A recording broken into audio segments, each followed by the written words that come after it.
ನೋಡಿ, ಇದು tortoise crystal ಅಥವಾ ಫಿರೋಜಾ ಕ್ರಿಸ್ಟಲ್ ಅಂತ ಕರಿತೀವಿ. ಈ ಕ್ರಿಸ್ಟಲ್ ಮಹತ್ವ ಅಪಾರವಾಗಿರ್ತಕ್ಕಂಥದ್ದು. ಗುರು ಆಡಳಿತ ಮಾಡ್ತಕ್ಕಂಥದ್ದು ಶುಕ್ರ ಹಾಗೆ ಕೇತು. ಕೆಲವೊಂದು ಗುರು ಆಡಳಿತ ಹೇಳುತ್ತೆ, ಕೆಲವೊಂದು ಶುಕ್ರ ಆಡಳಿತ ಹೇಳುತ್ತೆ, ಕೆಲವೊಂದು ವೀನಸ್ ಅಂದರೆ ಈ ಕೇತು ಆಡಳಿತ ಹೇಳುತ್ತೆ. ಬಟ್ ಇವೆಲ್ಲ ಸಂಯೋಗವನ್ನು ನೋಡಿದ್ರೆ ಡಿಪ್ರೆಷನ್ ಇರ್ತಕ್ಕಂಥವರು ಈ ಫಿರೋಜಾ ಕ್ರಿಸ್ಟಲನ್ನು ಧಾರಣೆ ಮಾಡಿ.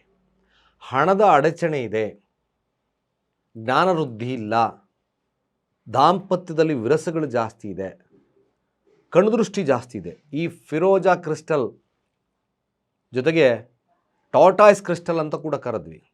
ಹೇಗೆ ಟಾರ್ಟಾಯ್ಸ್ ಹಬ್ಬದ ಹೋಗುತ್ತೋ, ಸಮುದ್ರ ಮಥನದಲ್ಲಿ ಟಾರ್ಟಾಯ್ಸ್ನ ಉಪಯೋಗಿಸ್ಕೊಂಡು ವಿಷ್ಣುವಿನ ತತ್ವವನ್ನು ಆಧಾರವಾಗಿಟ್ಕೊಂಡು ನಿಮಗೆ ಶುಭವಾಗ್ತದೋ, ಅದೇ ರೀತಿಯಾಗಿ ಈ ಒಂದು ಫಿರೋಜಾ ಕ್ರಿಸ್ಟಲ್ ಮ್ಯಾಕ್ಸಿಮಮ್ ಪ್ರಾಣಶಕ್ತಿಯ ಜೊತೆ ಧನಾತ್ಮಕವಾಗಿರ್ತಕ್ಕಂಥ ಶಕ್ತಿ, ಹಾಗೆ ಡಿಪ್ರೆಷನ್ನಲ್ಲಿದ್ದೀರಾ, ನಿಮಗೆ ಈ ಕ್ರಿಸ್ಟಲ್ ಮ್ಯಾಕ್ಸಿಮಮ್ ಅಭಿವೃದ್ಧಿಯನ್ನು ಕೊಡುತ್ತೆ. ಆರೋಗ್ಯದಲ್ಲಿ ಸಮಸ್ಯೆ, ಫಿರೋಜಾ ಕ್ರಿಸ್ಟಲನ್ನು ಹಾಕ್ಕೊಳ್ಳಿ. ಮಾನಸಿಕವಾಗಿ ತೊಳಲಾಟಗಳು, ಫಿರೋಜಾ ಕ್ರಿಸ್ಟಲ್ ನಿಮಗೆ ಅತ್ಯುತ್ತಮವಾಗಿ ರಿಸಲ್ಟ್ ಕೊಡುತ್ತೆ. Crystal is the healing effect ಕೊಡ್ತಕ್ಕಂಥದ್ದು ಈ ಫಿರೋಜಾ ಕ್ರಿಸ್ಟಲ್. ಖಂಡಿತವಾಗಿ ನಮ್ಮ ಕೆಳಗಿನ ನಂಬರ್ಗೆ ಡಯಲ್ ಮಾಡಿ ರೆಸ್ಟ್ ಮಾಡ್ಕೊಳ್ಳಿ. ಶುಭ ಆಗುತ್ತೆ ಅಂತ ಹೇಳ್ತಾ ಸರ್ವೇ ಜನ ಸುಖಿನೋ ಭವಂತು.